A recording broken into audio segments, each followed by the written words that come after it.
start recording. Oh, you already did, faster than me. Good. So, well, hello everyone. Super nice as always to see your faces and names on the screen again. Today's topic was suggested by IRCT members who asked to dedicate some of these knowledge sharing spaces to discuss different therapeutic approaches. So we will be discussing today resilience-oriented treatment, intensive trauma therapy, and creative collage as interventions for torture treatment. I would say, well, Lisa today is not here to set a bit the stage, but I guess as a global rehabilitation movement, we're constantly exploring how different therapeutic approaches can support torture survivors in their processes of healing and trauma treatment. And as you know, through our impact global data, over 8,000 survivors, the exact number is 81,393 survivors are supported each year across the membership. But the context, therapeutic frameworks vary widely. So that's why today we're diving into these three approaches that reflect this diversity. So again, resilience-oriented brief therapy, intensive trauma treatment, and creative collage. Each of them bringing a different path to trauma treatment, right? And we will do that with our panelists today, who will be kindly sharing their experiences with these interventions. I will introduce them shortly, but just to mention that today's session, we will be following this Q&A format, where I will pose some questions to the panelists, and then we will open the floor for questions and reflections from the audience. So make sure you keep your questions. Also feel free to jump on mic when we open the discussion to, I always say, don't be shy in asking questions or sharing insights or experiences. Because we hope that these spaces become insightful sessions with many perspectives from different parts of the world that, as you can see, are represented on screen. But yeah, last but not least, as always, remember that we have simultaneous interpretation from English to French and Spanish. So make sure to be on the right channel. And I guess without further ado, let me check if there's something here. No, people are introducing themselves in the chat. That's great. Remember to do that. It's a good tool to connect. And feel free to also drop your emails if you want to on the chat, if you want to connect. But yeah, I think we can get started with the debate. I will start with presenting the panelists of today, whom, I would like to thank in advance for your time and willingness to participate today. And we have Viktor Mauritz and Niklas Möller. I'm not sure if Niklas would join yet, but we will wait if that, I think he's here, right? So both Viktor and Niklas, they're clinical psychologists at the Swedish Red Cross treatment centers for persons affected by war and torture in Uppsala, in Sweden. William Omondi, he's the technical lead on psychological rehabilitation at the Independent Medical Legal Unit in Kenya. And Dr. Catherine Cartwright. She's an artist and researcher at the University of Exeter.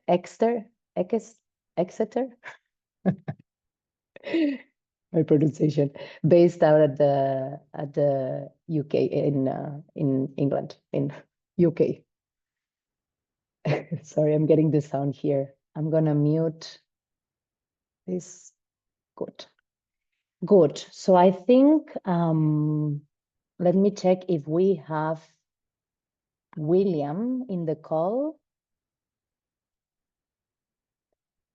Do we have William in the call?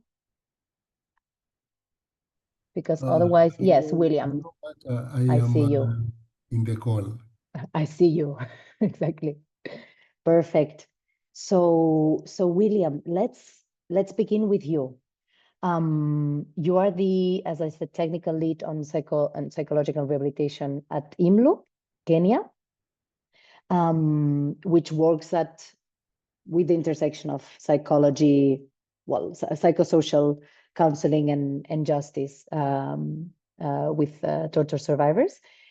And your team has been using this resilience-oriented brief therapy, which we'd love to hear more about. So my first question to you, William, is what is resilience-oriented brief therapy? If you can give us a brief description of that.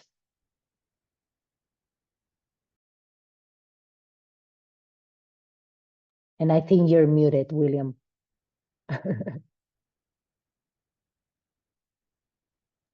Yeah, okay, thank you very much, Bata. Yeah. And before I start, I would like to say that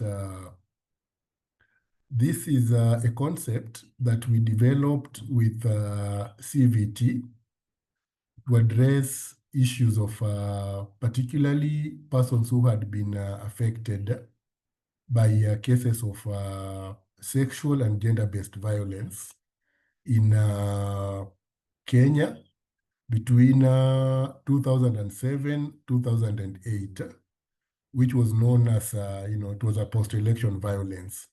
So essentially, as the title of the therapy suggests, resilience-oriented brief therapy. This is a short-term therapeutic approach that focuses on facilitating the client to bounce back and continue with their lives normally. And it has a maximum of 3 sessions, whereby the first session is based on assessment, and then the second session is progressive, and then the last session is actually the session for termination. And the characteristics of this approach are that number one, it gives responsibility back to the client. And then it also empowers the client to manage their own lives positively. And then it also helps to formulate, to help the client to formulate their goals and act on them. So in a nutshell, that is what I will say, resilience focused or oriented brief therapy is all about. Thank you, William.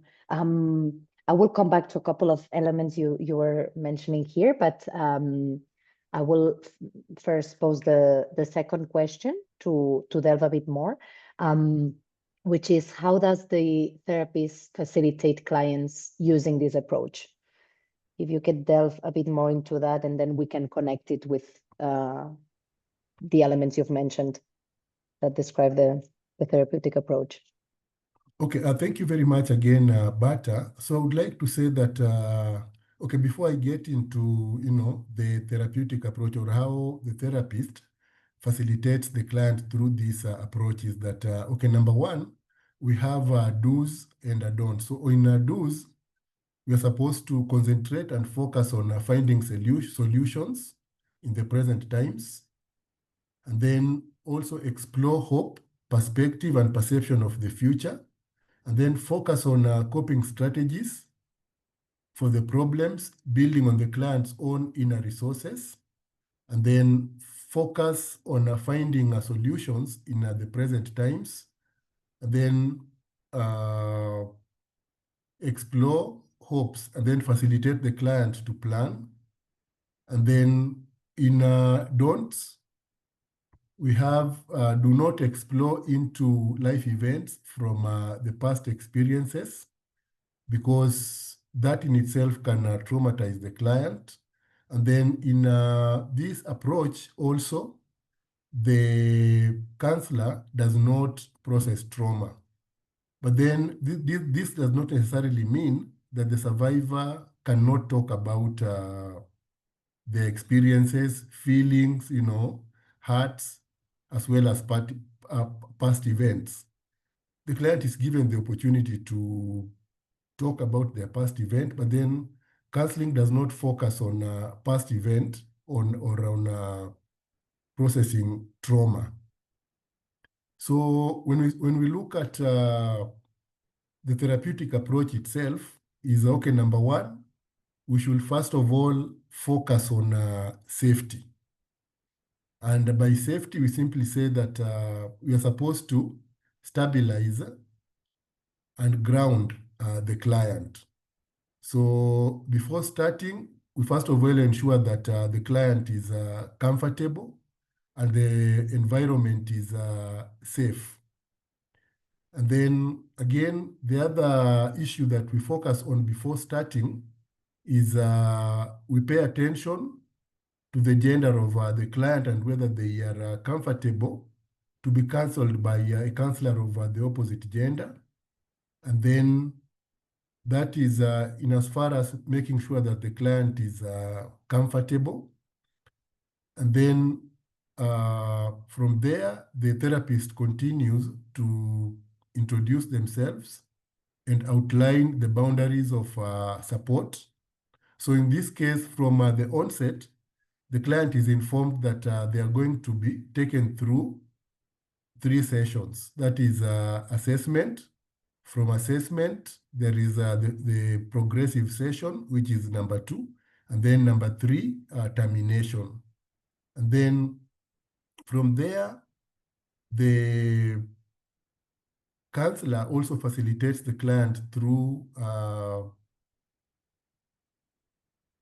the fact that they will not be telling their story, or they will not be telling their story about their traumatic experiences. But then the main focus will be understanding the immediate problem and concerns and focus on resilience strategies. And then from there, there is acknowledging the impact of the event, whereby the counselor asks the survivor to explain what the impact the impact of the event in their lives, without going too much into detail. So the client is given the opportunity to just explain the impact of the event or of their experiences without necessarily going deep. Then from there, the counselor seeks to understand the survivor's feeling or the client's feeling and what psychological, physical, and social impacts have resulted from their experience. And in this case, we were dealing with SGBV. And then the survivor is also given the opportunity to express any feeling he or she has regarding their experiences. And then from that level, the client is, the therapist or the counselor validates or normalizes the feelings of the client and provides some basic psychoeducation on the impact of SGBV. Then from that point, there is what we refer to as a goal formation, whereby the counselor can ask questions like, what would you like to see happen in your life through counseling? Because this is the level we are trying to, or we are working with the client to formulate the goals. So that is normally the first question. What would you like to see happen in your life through this counseling? And then the second question can be, what is the most important thing you want to change in your life now? Then the next question can be, what is the most difficult problem you have right now, and what do you want to change about it? Then the other question could be, what would you like to see happen by the end of our session today? And then what is the least that you would like to achieve? And then what will be different in your life when you have reached your goal? Then how will that change make a difference for you? And then how will you know that your goal has been reached? How will others know your goal has been achieved? And then if you had one wish and it will happen, what would you wish for right now? So that is all those questions are related to goal formation, which is particularly focused on the client. And then from goal formation, we have another session in which the counselor encourages the client on coping and resilience strategies. So in this step, questions that can be put to the client include, what have you already tried and what has been useful? And then what are you doing about that? And then, sorry, what are you doing that helps you to survive or feel a little bit stronger? And then what is already working in the right direction? And then maybe another question that can be asked at this point is, tell me about challenges you had in the past and how you overcame them. Then the next question could be, what strengths and resources do you have? And then what are the things, people, activities, memories, skills, and organizations that are helping you? Then what has helped you to survive or feel a little bit stronger at the present time? And then on a scale of 1 to 10, where is the worst? And the worst in this case can be at 10. And then, sorry, whereby the worst can be at 1 and then the best can be at 10. And then where are you today? What would help you to move one step up? So those are some of the questions that the therapist, focuses on the client with regards to encouraging coping and resilience strategies. And then after that, we have scenarios in which the therapist can refer the client or recommend. Because as you realize, I have just taken us through the first session, the 3 sessions. So I say that the first session is based on assessment. And then the second one is progressive, which also entails goal formation.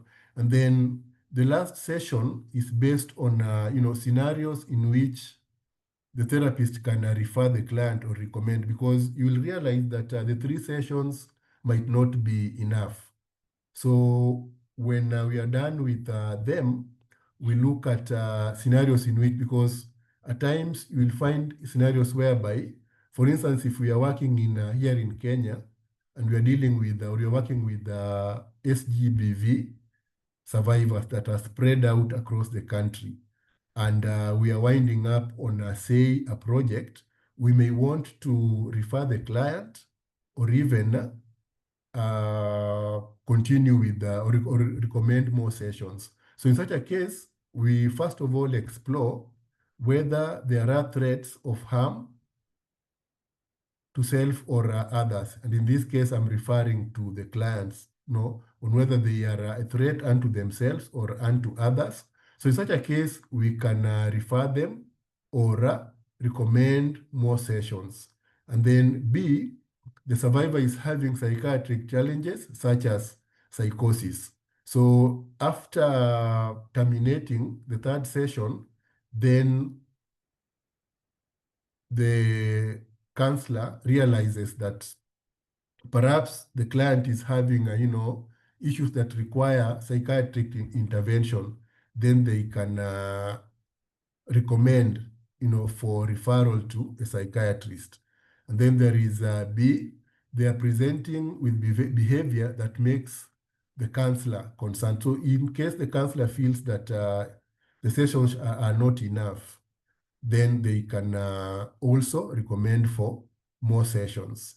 And then there is the last bit, which is documentation, whereby all the sessions that have been conducted are supposed to be documented. So in documentation, we have assessment form in which the first engagement between the counselor and the client is recorded. And then there is the progressive session form in which also the engagement between the client and the counselor is documented. And then thereafter, we have the termination session form for the same purpose. So that is all with regards to the therapeutic approach. Thank you so much, William, and yeah, thank you for taking us through this therapeutic approach, and also I think interesting to understand, the focus on understanding the immediate problem and resilience strategies rather than focusing in the past, but at the same time, of course, acknowledging the impact of the event.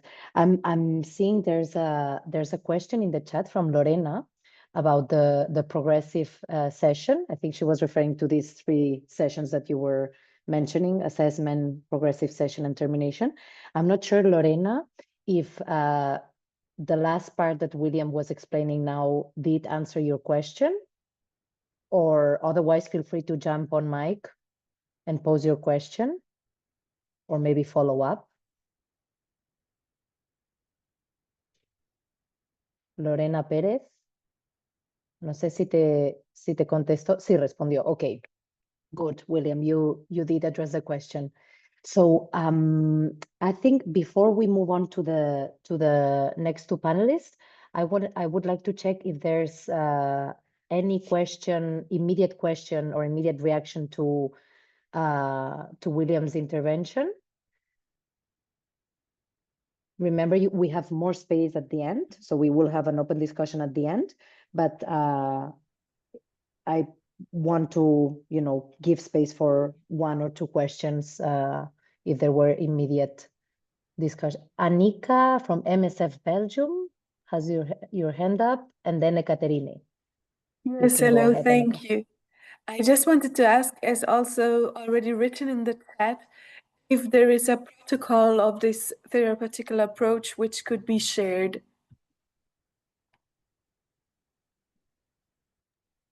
William, if you want to answer this now. Yeah. Whether there is a practical approach. No, sorry, a protocol or some notes. I tried to write all the questions down, you said, to like remember everything, but it would be it was quite fast, so it would be super helpful if there are these standards to have kind of a protocol. Yeah, I think, we have a whole, what I would call a whole course that takes about a week. Because before we began engaging the clients and the counselors, so before we began working with the clients, we had to train the counselors first. So there is a whole course and a protocol that is written and documented. So probably after this session, I will contact Bata to see whether I can share it. Yeah, that would be great, William. I actually didn't know. That's a very good question, Annika. I didn't know if that this protocol existed and the training. That would be amazing, William, if you can share it. Okay. Yeah, perfect. And then Ekaterine, you also have a question or your hand up? Yes, please. William, this is following solution-focused brief practice, as I understand. It's a development of solution-focused brief practice. And how long are the sessions you are giving, the 3 sessions? Okay, thank you very much. Actually, essentially, this is solution-focused therapy in as far as, the counseling theories are concerned. But in our case, we focused the sessions on the survivors of the 2007, 2008 post-election violence. So you are right. This is more or less like a solution-focused therapy. Mm-hmm. Okay, how long are the sessions? Each session takes 45 minutes. Okay. Yeah, but then again, there is another point that we need to be cognizant of, is that at the end, because the first during the first session, because we were conducting the sessions in the same location. So during the first session, we assess the clients, and then at the second session, we also continue, observing them. And then towards the end, we conduct a one-on-one session as well as a group session as a means of assisting the clients also to form their own psychosocial support groups. So the session is 45 minutes. The second one is 45 minutes. But then the last one can take even 2 hours or a whole day in case there is the group approach as well. Mm-hmm. Perfect. And I think you also responded to Melanie Baker's question on the chat on how long these sessions are. Yeah. Annika, you also have a second question. What is the content of the termination session? Which are the inclusion criteria for clients? For which clients is it a good approach? So maybe if you could answer that, William, and then we will move on to the next panelists. Okay, so the question is divided into 3. So I didn't get the first two parts very well. Sorry, Bata. No worries, no worries. I will read it again. So she's asking, what is the content of the termination session? So I guess the last session of these 3 stages. And then she's also asking, which are the inclusion criteria for clients? So Okay, for which clients is this a good approach to implement? Well, I will say that these sessions will be good for survivors of torture as well as survivors of SGBV. And then when we look at the content of the last session, I will simply say that the last session is mainly focused on number 1, or what we will more or less refer to as a triage. And by triage, we simply mean that number 1, we could encourage the client, or what we did was encouraging the client for the resilience. And then apart from encouraging the clients for their resilience, this is also where the goals are clearly set, and then the client is also assisted to develop or to formulate strategies of continuing with their lives. And I think that is, I will say, the main contents for the last bit of the session. Though I have not explained it in detail, but that is just in a nutshell. Thank you, William. And I think we'll move on now to the next panelist. But if you have more questions for William, please make sure to write them down or keep them in your mind so that we can address them at the end. We will have 15 minutes for open discussion. So yeah, but thank you so much, William, again. And now we will move from Nairobi to Uppsala, Sweden, where Viktor and Niklas have been experimenting with this intensive trauma treatment model. And as I said, Viktor and Niklas are both clinical psychologists at the, I have to read this, Swedish Red Cross Treatment Center for Persons affected by War and Torture in Uppsala. And you got the coughing as background of my colleague. I hope you got this. And with that, I will start with the first question to get us all on the same page here. Viktor and Niklas, could you tell us about these intensive treatments for psychotrauma you've been conducting and researching in Uppsala the last few years? Yeah, thank you so much, Berta, and thank you, William, first of all, for a very interesting talk right before us here, and thanks to everyone for attending. Yes, so just to give a little bit of background, our treatment center, we're one of 5 treatment centers run in Sweden by the Swedish Red Cross. And what we do here mainly is psychological rehabilitation, although we also have physiotherapy and social work here as well.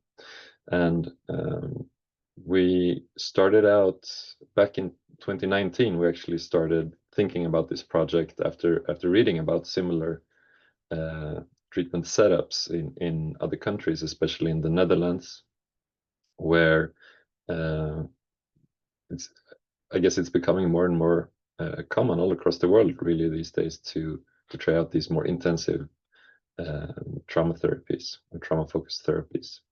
And so what we've been doing is started out as a project, but it's now a regular part of our everyday work here at the treatment center. And we will not give like a long presentation today about the project, about all our results, but I will refer anybody interested to an article we published in Torture Journal last year. So it's in the 3rd issue from 2024. There's an article about the project and about the results with some of the patients participating and so on, if anybody's interested. I will share it in the chat, Viktor. Yeah, thank you. And so the idea with these intensive therapies is to basically provide regular trauma-focused psychological treatment, but in a more intensive way. Not intensive as in the sessions are different, but intensive in the sense that you have more sessions in more condensed time, right? So what it basically means is that in an outpatient clinic such as ours, we don't have patients stay overnight or anything like this, but patients come in 5 days in a row. You can't see my hand, but 5 days in a row. And we have multiple sessions in the same day. So basically the patients are here from about 10 o'clock in the morning, in the AM, until about 3:30 or 4 in the afternoon. So it's a 5-6 hour day with one long session, about 105 minutes of prolonged exposure, which as most of you are probably familiar with, it's one of the standard methods of treating traumatic memories. And in the afternoon, we have an equally long session of EMDR, which is, as most of you also probably know, one of the other standard methods for trauma processing, right? So we do, so it's a combination treatment of 2 well-established and well-tested therapies, which are some of the same therapies we work with here. We work with multiple, like in our regular work, not part of the intensive therapies. We work with prolonged exposure, we work with EMDR, we work with narrative exposure therapy. We work with other types of therapies as well when it comes to the trauma-focused, like memory processing is what I'm speaking about here now, right? And so it's the same thing that we're normally doing, but we're doing it in this intensive way. There's also some other parts of the days. There's usually some type of session.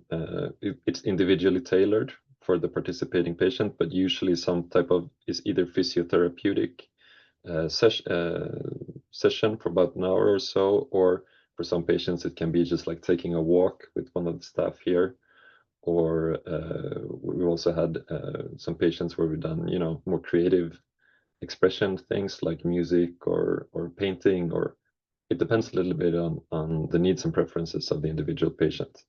But we usually have something like this in between the trauma processing sessions, and there's a lunch break, and there are multiple opportunities for breaks for the patient as well during the day.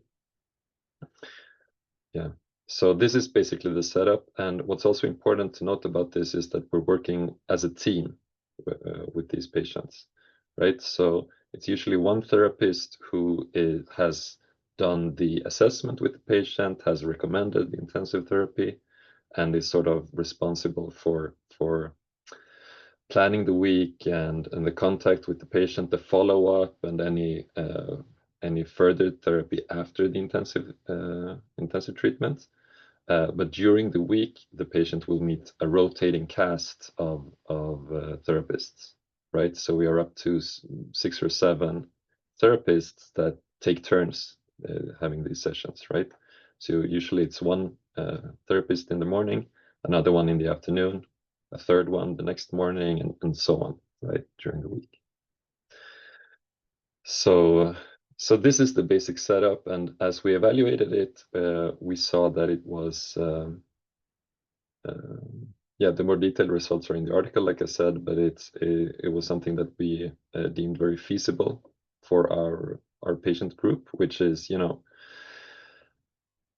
often patients with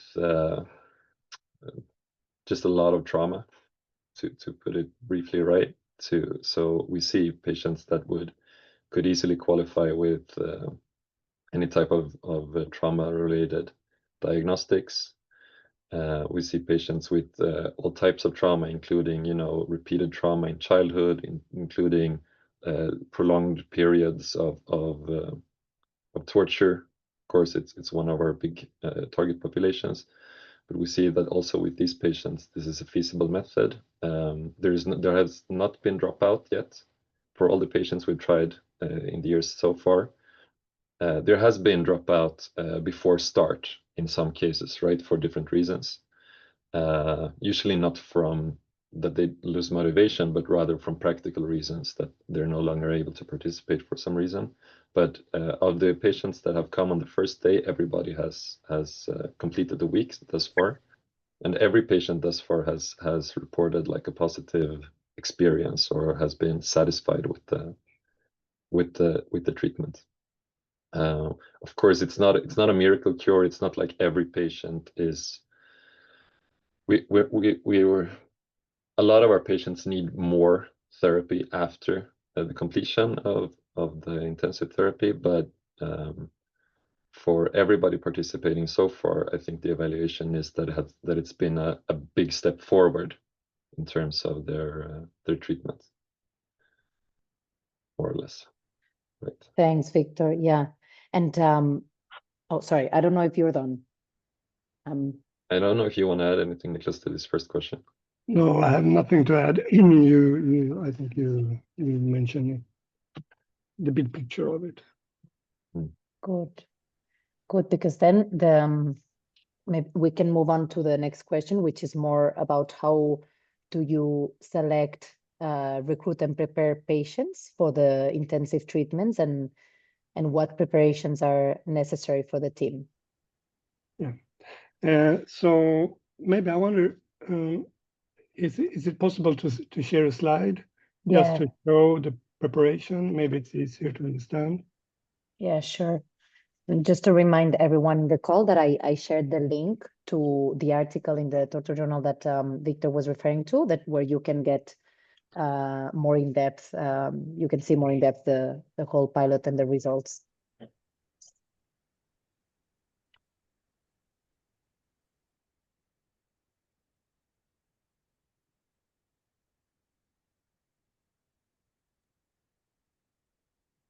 Can you see this?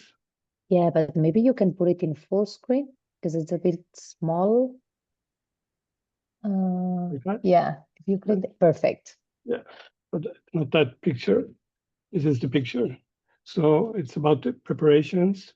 And as Viktor mentioned, our patient groups are people who've been traumatized by war and torture. So say almost everyone in our patient group will meet the criteria of some form of post-traumatic stress disorder. So to be one of the participants, I mean, as Viktor mentioned, you enter our center, then you will meet a psychologist or a psychotherapist, and that is the person who will take the decision if this patient are up to a more intensive program. But what we usually you need to have more traumas than one. So if you look at this week schedule, you can see that each day we work with one memory. So we used to say that between 3 to 5 memories in that fulfill the A criteria in the DSM of post-traumatic stress disorder. So for example, on Monday, the situation is an interrogation, and so this is the preparation that the main clinician need to do for each day and for each memory. You need like a brief history about it, and this is also an inclusion criteria. The patient should be able to define different target memories. So on the Monday example here, it's an interrogation. The patient does not need to talk a lot about it before, but you need to have an idea what to work with. And then we need a starting point. In this example, the patient is taken from the cell by a guard, and then you need an end point. Where does this situation end? This patient wakes up in a cell.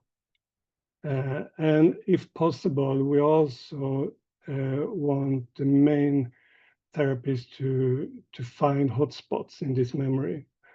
And in this example, I'm being strangled and I think I'm going to die. Like that's the most scary part of this memory. So we have this for each memory each day. And so as Viktor mentioned, because of our therapist rotation, that we are several therapists working with one patient, then when I take the session, maybe on Tuesday morning, then we have this schedule. The patient know what we are supposed to talk about. It's planned, so the patient has some control over what the session will be about. And for me as therapist, maybe I don't met this patient before. I know what we're going to talk about, what we're going to start with, what we're going to end with. So this is an important part of the preparation before the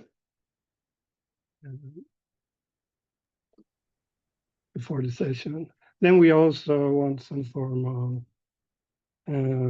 baseline measurements. Maybe in the study we did, the pilot study that Viktor mentioned, we used CAPS. We don't do that in our everyday clinical work. We mostly use PCL5, some more shorter, more faster measurement. So that we want this identification of traumatic events that I show you already. And if possible, we want to involve some support person because we know this will be a heavy week. It will be tough to go from Monday to Friday. So it's not always possible, but if possible, we want to invite some maybe some important person in this patient's life. It could be a friend, a family member that can be informed of what this patient is going to do this week, and that maybe he or she needs a little bit more support. We want in the preparation, we want to make sure that the patient have the capacity to understand the structure and content of the treatment, what we are going to do, that we have an agreement. And of course, there needs to be some form of willingness that the patient must want to participate. So a lot of the preparation, of course, is to explain why we do this, what we think is valuable doing this. And then we have these discussions, and then the patient themselves make the call for starting, really. And then, of course, we need some preparation in the team, like a big preparation were the study, because then we really need to follow deadlines. So, but today, I mean, we have this schedule. We need that it's filled in by everyone in our center, so that we need that all the passes, all the sessions during the week have a therapist. And then, yeah, of course, and then we have exclusion criteria, but that, like an elevated suicide risk or ongoing psychosis or something like that, then we will never suggest this. We suggest it for patients that we think will benefit from it. Have you anything to add, Viktor, or you? Yeah, maybe just that. I mean, we've done this both with patients that are pretty new to the center, that it's more or less the first intervention they get. Like already at assessment, there's a suggestion by the person doing the assessment with the patient to try this out from the beginning. But there's also been multiple cases where we've done this with patients that has already seen a therapist for a long time and is maybe trying to do trauma therapy. And I think there are maybe two cases of the patients that we work with where maybe sometimes we are extra motivated to try this intensive format. And one is patients where we're trying to get the therapy going, but for different life reasons, it's hard for the patients to keep going with, you know, a one session a week trauma therapy. It's hard for us to keep the pace to do meaningful work, because, you know, sessions have to be canceled, or there are different things coming up that moves focus from the trauma therapy. So with this patient group, we see an added benefit of the intensive therapy, where we can set up a week. We can maybe talk to their to a responsible authority if they are receiving, you know, money from the state somehow, or with their boss, maybe if they have a job, and kind of like set the week aside, right, to focus on this. And this can actually really get the therapy going sometimes.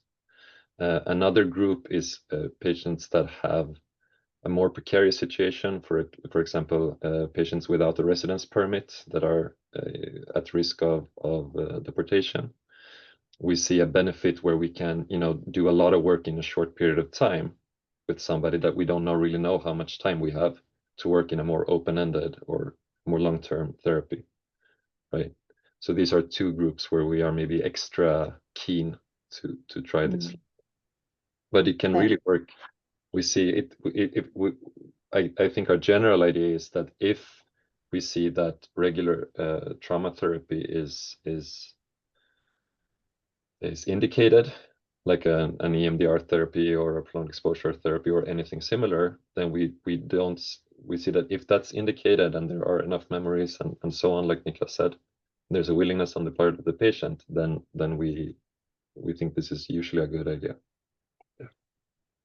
Thank you, Viktor and Niklas. So clearly we're hearing this benefits, right, of having this 1 week intensive, I mean, where you're working intensively with the patient with memories. And actually, Niklas, it was very good that you shared that schema with examples. That's very helpful. But now we've spoken about the preparations that are necessary more.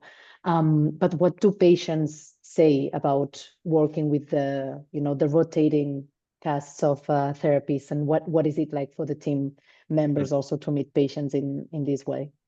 Yeah, every patient this far has been a bit skeptical when it's first suggested.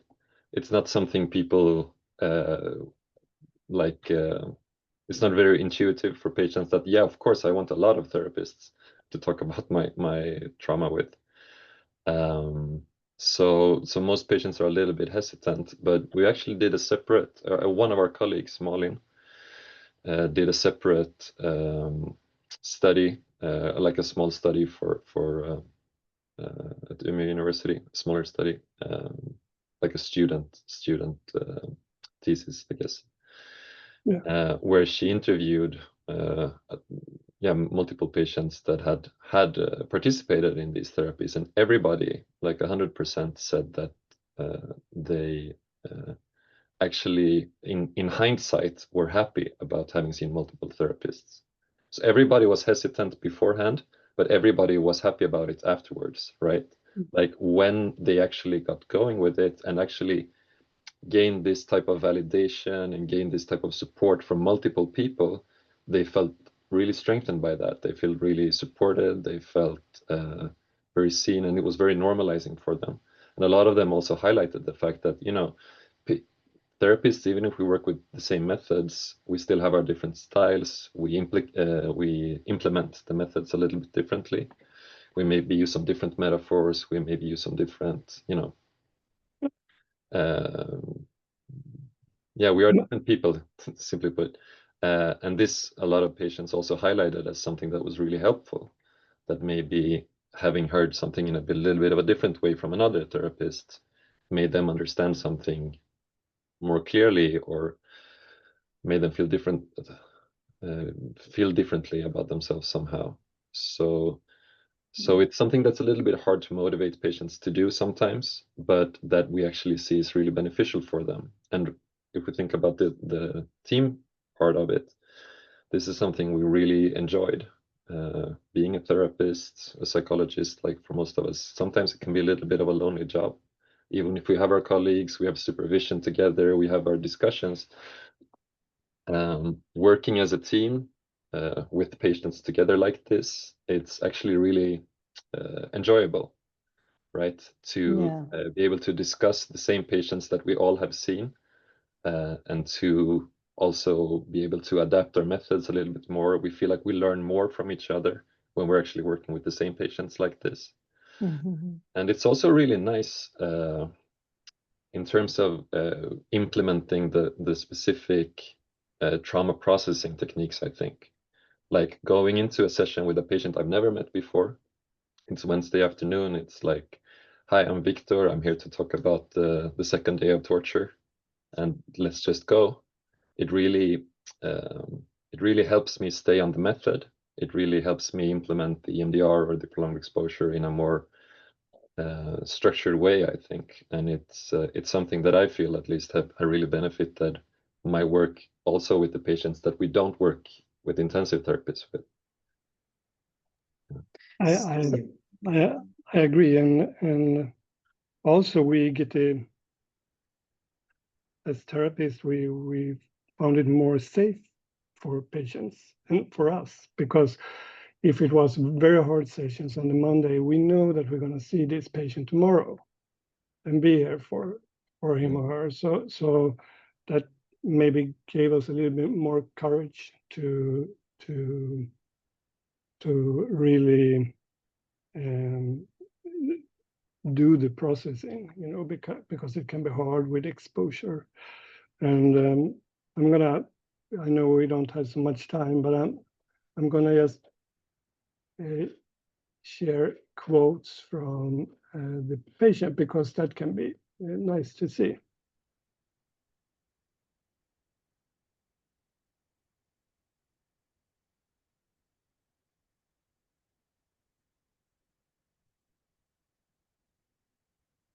Mm.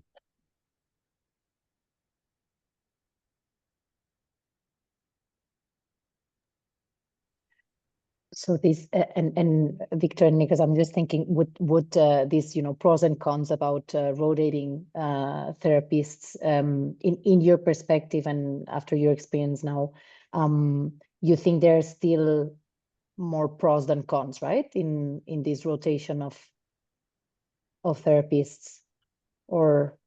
Yeah, I mean, what it does, I think it depends a lot on the setup, of course, and on the organization, right? But for us, we're an outpatient clinic, and we all see all of our regular patients, right, during the week.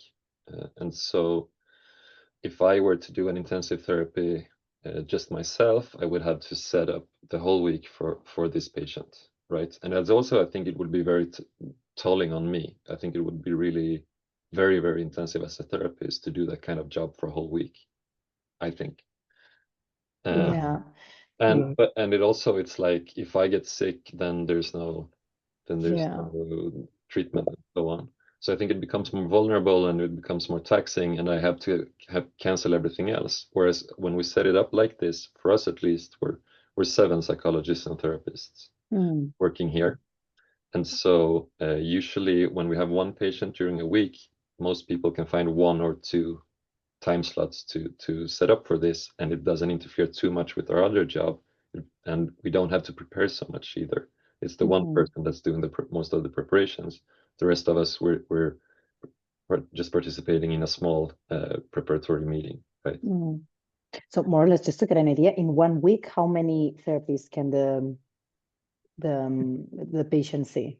Between 5 to 8. 5 to 8. That's yeah, 5 to 8, and I think it's necessary if you're going to have this outpatient clinic. It would be impossible to do this kind of intensive work all alone. Maybe you can be, I mean, 3 persons or something, but it will be hard to do it all alone. And I think for the team, it's like a team, something that that's good for the team, really, because as Viktor mentioned, it's a lonely work many times. You see your patient, and here you can share a patient and support each other and help each other, and I think I mean, we have only positive things to say about it, I think, in the whole team. Maybe just to add briefly, we have to leave some time for Catherine as well, but just to add briefly that I mean, this idea with therapist rotation is not something we came up with on our own, right? I mean, this is something that has been tested extensively in many studies in many different countries and many different settings, and usually it works out fine. So I don't see it as experimental. I see it as there is, you know, a lot of evidence at this point to support that this is perfectly feasible. What was new was that our population, really, people with a migrant background, suffering from torture and war traumas. So that was. I don't think we had any other studies on that particular patient group with intensive treatment. But these patients were part of other patients group and other studies, but not like for us. It was our main target group. Thank you so much, Niklas and Viktor. And I'm thinking I see a question from Nina and also from Annabelle. And I'm thinking, Catherine, since your topic is a bit like different in nature from the therapeutic perspective, maybe we can take these 2 questions and then move to you, Catherine. So we're shortening just time at the end on the discussion. I think it's important that we address these questions now. as they refer. Is it okay? And Nina, I will invite you to go on mic. Otherwise, I can read the question from the chat. Nina Winkler, you're welcome to come on mic. Otherwise, I can read it. Thank you very much. As I wrote, very, very interesting results. Yeah, I think you explained a little bit my question already, but I was wondering in particular when you do the prolonged exposure, how do the therapists have sufficient knowledge to actually go into the exposure part? So I assume there must be some information or narration be shared that you can actually go into the next session, or you called it hotspots, or to find the safe ends at the end of it. So how do you share that information? Well, as I mentioned, and when I shared the schedule, each day have its memory, and for each day there is a very short, brief narrative about the situation, the happening. Okay, and then it's important just to get an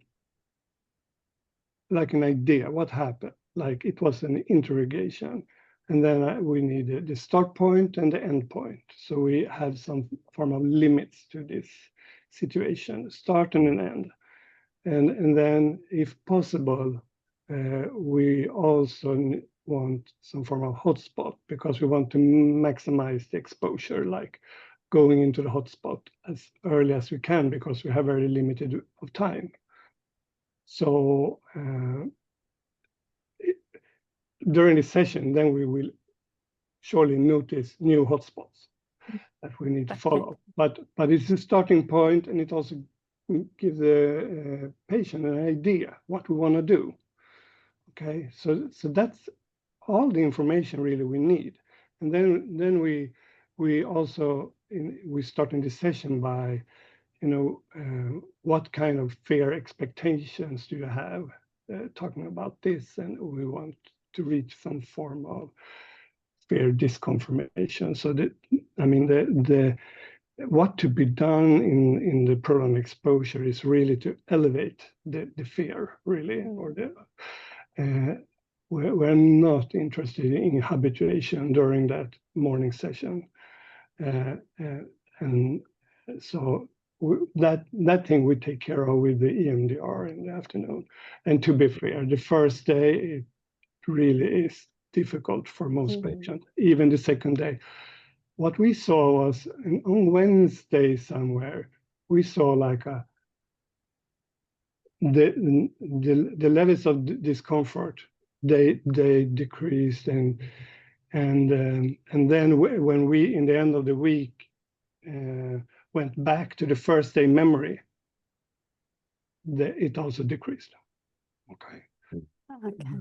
So sorry, just a follow-up question, because so that means you don't bring clients to a safe point within a session. You let the fear network basically rise up through the entire day, and just in the afternoon, or I assume before they go home and sleep, you try to find a safe spot. We have a safe spot in the middle of the day, because then we have this,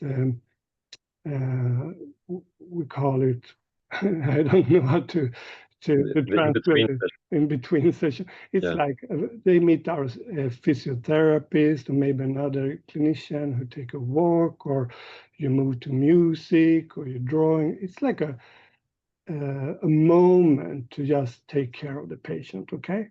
And then in the afternoon, for certain patients, we also have a shorter session to get together a little bit, to calm down. And then so yeah, it's a hard first day, and we really talk to the patients about that also, what to expect. Thank you very much. Very interesting. Thank you so much, Nina. And Victor and Niklas again. I'm wondering, Anabel, ¿quieres que ponga tu pregunta ahora o prefieres que esperemos al final? ¿O la quieres preguntar tú?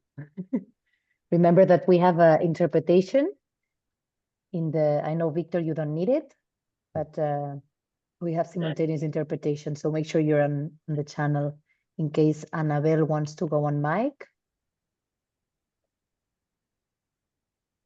Anabel, Hola, veo claro, tu ¿verdad? sombra. Aquí la veo. Claro, buen día a todos desde México. Después de escuchar la presentación, quisiera saber cuáles son las condiciones deseables para lograr aplicar este tratamiento intensivo y que las personas puedan terminar ese tratamiento. O ya me daban pistas sobre el número de terapeutas, que era algo que yo me estaba preguntando, ¿no? ¿Cuántos terapeutas sería lo deseable para implementar de manera suficiente este tratamiento? Pero también me hizo preguntarme qué hacer con estas personas que a lo mejor justo están en alguna situación de precarización o de que no hay una garantía de pronto de la cobertura de sus necesidades básicas, y ya mencionaban que esto puede influir para que no completen el tratamiento.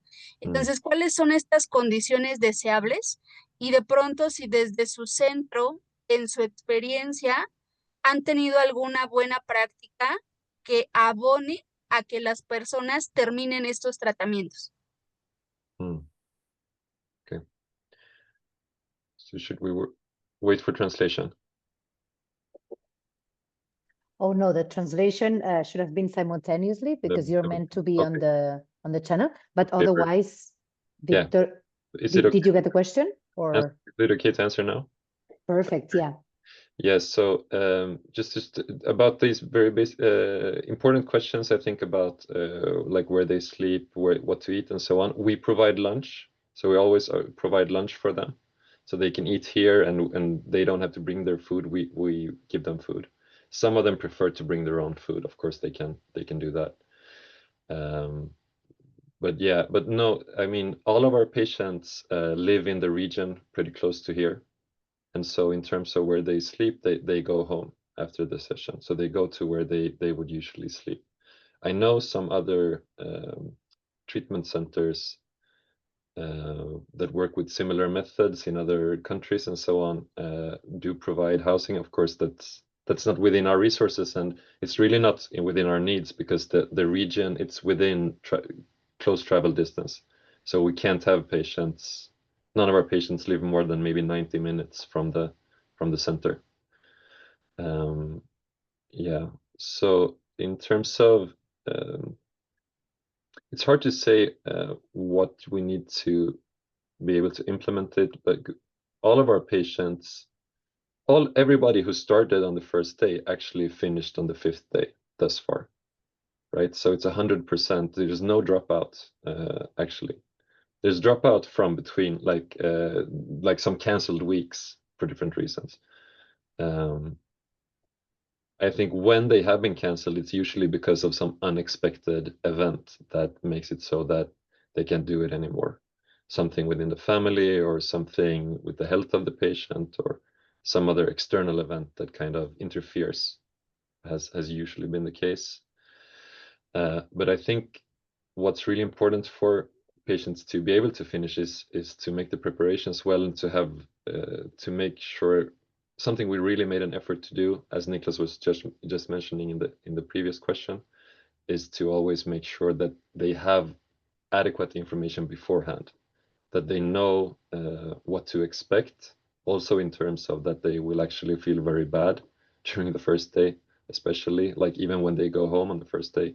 We expect them to feel really bad. We expect them to have difficulty sleeping on the first night. So it's important they know that beforehand. So they, if they expect it, it becomes easier for them to still get back to us on the second day, right? I think something that's really important during the week is to give a lot of praise, a lot of encouragement, a lot of like really boosting the patient's self-esteem, like, because of course the memories we're working with will usually bring that down, right? So it's important to really make them feel very supported and make them feel like they're succeeding, also to give them a sense that, yeah, we're actually doing this, you're doing well, and this is we're moving forward. I think this is really important. I don't know if you want to add something, Niklas. No, I think 100%. It's very important with compassion. I think when we work with post-trauma, it's people who have really lived through very, very difficult situation where people have been treating them in very difficult ways. So we need to really make an effort to take care of people coming here, and I think the preparation are important to discuss this with the patient and explain the reaction and understand why I react in this way and why we need to do this. And I mean, as Viktor mentioned before, it's like most of our patients, I think they will benefit of this, but most of our patients will not say yes to this intensive week because they think, no, that's too much for me, really. But from my perspective, I think they would be benefited of it. But I mean, so it's a huge step. I mean, to be ready to do it, of course. Thank you so much, Niklas and Viktor. I'll have to cut it here for now so we have time to go to K3. But maybe there are some questions coming up and at the end. But now I'll move to Catherine. She's Dr. Catherine Cartwright. She's an artist and researcher at the University of Exeter. And so I'll go straight into, you've been combining art and trauma research, and your work explores, how collage can be used as a form of trauma treatment. So I'll go straight to the first question. What is collage and how does it work? To get on the... Lovely. Thanks for welcoming me today. Thanks to Viktor and Niklas and William too. Really, really very interesting. I'm just going to share an image. So this slide shows a couple of collages being made by some of the survivors that I was working with for my PhD research. So women impacted by gender-based violence. So collage is a creative arts method. It uses like pre-existing images and papers and materials, patterns and colors to make new pictures. So my PhD research was on looking at how when artists work with people impacted by trauma, how they can do that in a safe way. And then I was running collage projects as part of this and interviewing the participants about their experience of using collage. So collage is really easy to get started with. You use scissors and glue, or you can tear paper too. Actually, I'm just going to go back to that image. So on the photo on the left, the survivor is making a mood board. This is a good activity to start with. Making a mood board encourages them to collect all the papers and images and colours that they are drawn to or attracted to. It helps people to get started and not worry about making a picture, because people are often anxious about making art, in this country anyway. It can make them feel vulnerable about being judged, whether what they make is good or not. And so I really take care to reassure them and to make the environment non-judgmental and caring and friendly. In the other photograph, the survivor is making a collage with her own ideas and imagination. They don't have to explain it. It may just be for the fun of it, or it may have meaning. There's a lot of expression in this face. I think it's a great example of how collage is brilliant for making like new visual narratives. And so looking at these, you can see that there's lots of different materials that have been used.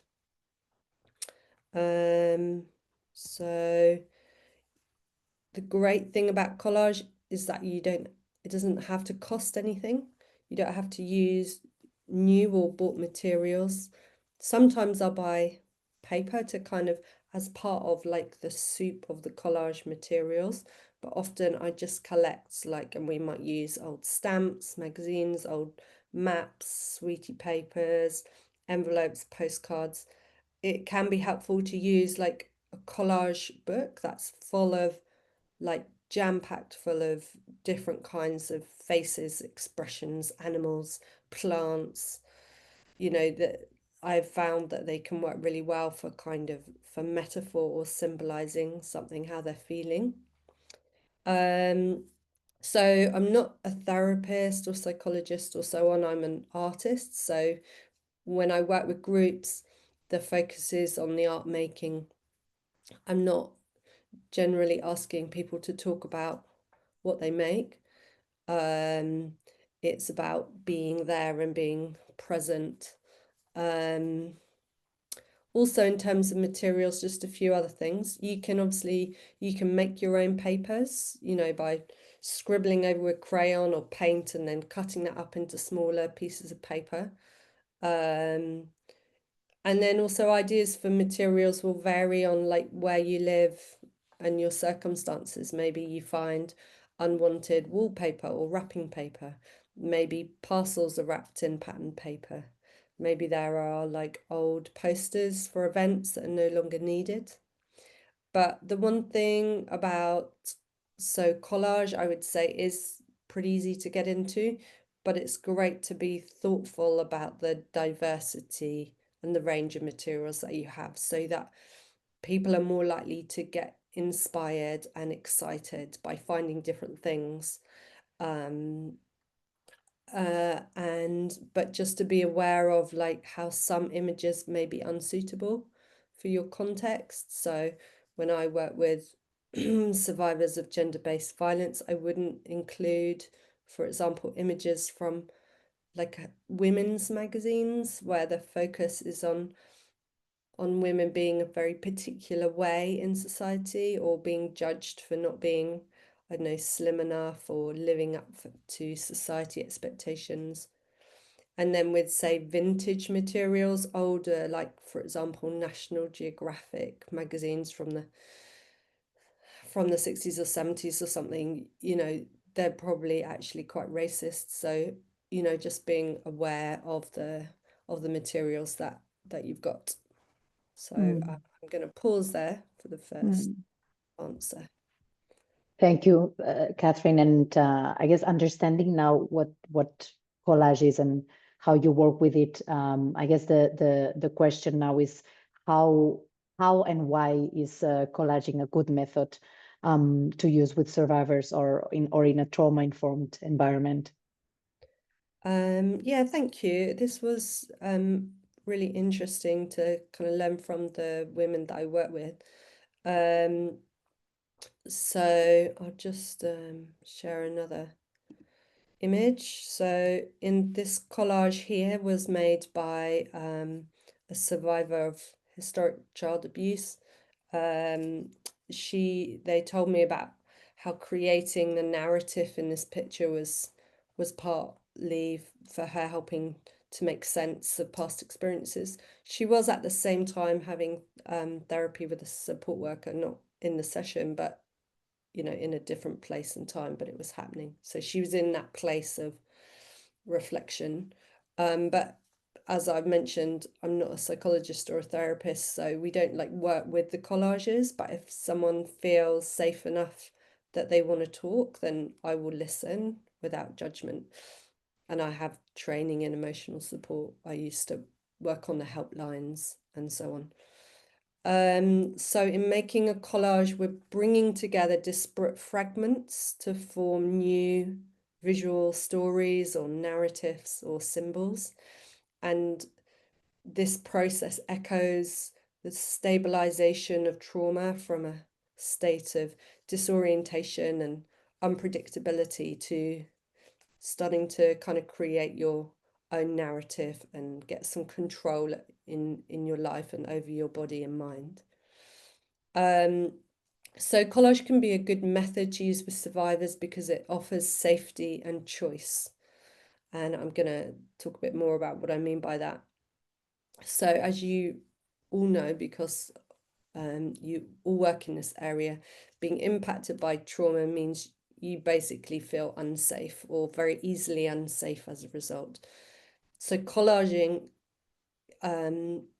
offers a lot of safety because it's quick and easy to get started. We don't need practiced skills in drawing, for example. You know, it kind of helps to allay worries about being good enough. I'll come off the share for a bit. Collages often look abstract, so we can keep our thoughts and our feelings private if we want to, and this helps in keeping us to feel safe. And then the process of making collages are calming. So firstly, looking through materials, seeing what you're drawn to. It can be a little bit like walking along a beach, looking for shells. It's a kind of, can be a really nice kind of flow. And then cutting out images or shapes can create feelings of calm, because as one of my participants told me, you know, it's kind of like an externalized mindfulness. They told me it was too hard to kind of be in their heads, but to externally concentrate on cutting around, following the shape of something was very soothing for them. And then when you're arranging, you've got all your bits and pieces and you're thinking about what you're making, arranging, rearranging. This is quite playful. You know, there's no pressure of making the right decision. And all of this is happening because you're using pre-existing images, there's also like a distance between you and what you are making. So it can feel a bit less vulnerable in that way. And because trauma can take away our voices and our words, you know, having a visual language like collage just gives another way for survivors to express themselves, not only to express themselves to others, but, you know, their therapist or so on, but also to themselves. It struck me and continues to strike me how you can start to make a collage with no plan for it. In fact, I really like it when we don't have a plan, because it can be very revealing to yourself how you're feeling and something that's preoccupying you, which you may have been just pushing to the side. And then you have this left, you have this kind of artifact of your thoughts and feelings that you can then kind of converse with. So as you all know, trauma leaves people feeling really powerless, but the process of collage offers lots and lots of choice. So collaging can be a really gentle way of starting to exercise choice and having a little bit of power over oneself. You know, we're choosing what images, colors, patterns, we're choosing what we're drawn to from hopefully lots of materials. We're choosing what picture is being made. We're choosing how fast or how slow we want to go. In the process, we can return at any point to maybe choosing some more papers or sticking down. These may sound very superficial or small, but I think that it can be quite powerful in this kind of freeing and playful nature of it.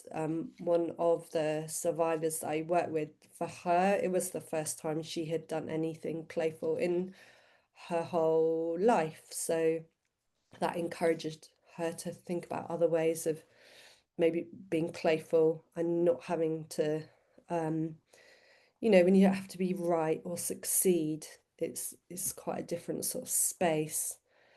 I don't know how much time I've got. I've got a Well, I'm the worst with time, but but Catherine, I would say, I mean, it's interesting that that you're framing it also as freeing and playful, and this space where it's free of tensions or right, as you were saying, that those images are already pre-made. So yeah, all of that kind of adds to the environment that is created, the safe space. Catherine, were you finished or? Well, I've just got here on this slide. Oh, yes, sorry. Yeah. A QR code, which is links to a small 2-minute video that I made about how to get started in collage. So that might be helpful for people, and I can also put the link in the chat. So I encourage, if it sounds appealing, I encourage you to try it for yourself and play and see if it's something you enjoy yourself, and maybe, potentially you might be inspired to use it with some of the survivors that you work with. So I'm just going to stop sharing and then pop that link in the chat as well. Or you can leave it. You can still share the screen for some minutes, Catherine. I know I'm mindful of the time. I know we're only 1 minute to finish, but I can see there's Neris Gonzalez who would maybe like to jump in. And if there's any other question regarding Catherine's intervention, so I'm thinking maybe we can take one question before we close. And I apologize about that. This is there's always a lot to say in these spaces. So if anyone has a question for Catherine, maybe we can take that last question before we close.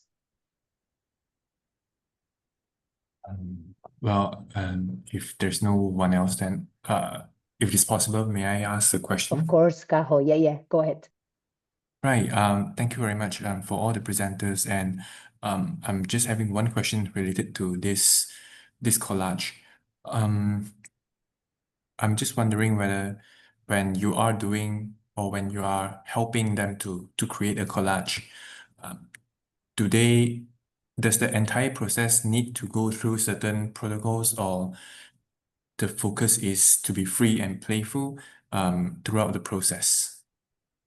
It depends on your context and who you are.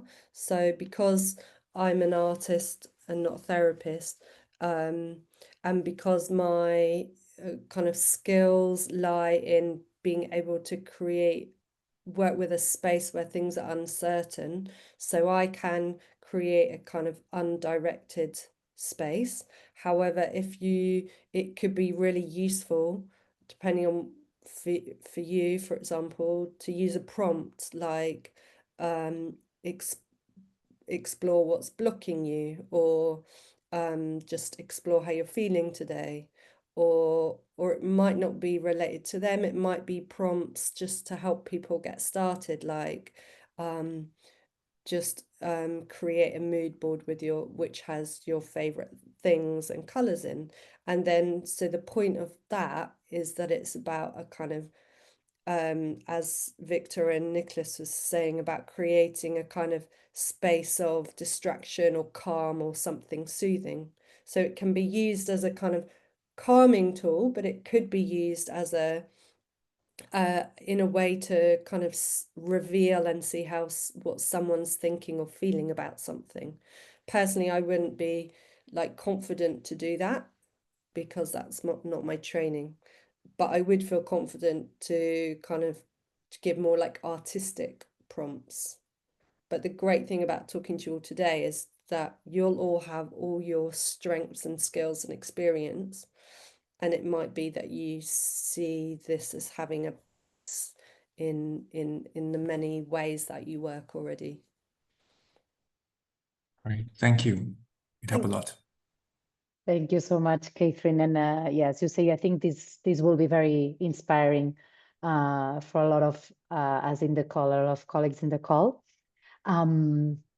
We unfortunately came to the end of the session. It went by really fast, but I would encourage, you know, that we had the form to drop questions in case you had questions for the session beforehand. What we can do is you can, if you have questions, you can still add them there in that questionnaire, and we will make sure to follow up with the panelists. Good. But I think with that, we will thank the speakers for their time. Thank you so much, Viktor, Niklas, William, Catherine. It was really, really interesting. And I think, I hope we have more spaces to keep delving into, you know, different therapeutic approaches. As you can see, there's a poll now on your screen with 3 questions that we would appreciate if you could answer to continue providing these spaces. And as you know, we will be meeting again next month. The next session, let me open up here the plan. It's on the 5th of November, and the session will be this time on justice. The title is Justice Starts with True, and we're going to be launching the Istanbul Protocol online course. So that might also be an interesting one for all of you. But with that said, again, I want to thank all of you for prioritizing the time today. Make sure you connect between you. These spaces also want to be used by that to connect with each other. And thanks to the speakers again, and we hope to see you in November again, on the 5th of November. Thank you, everyone.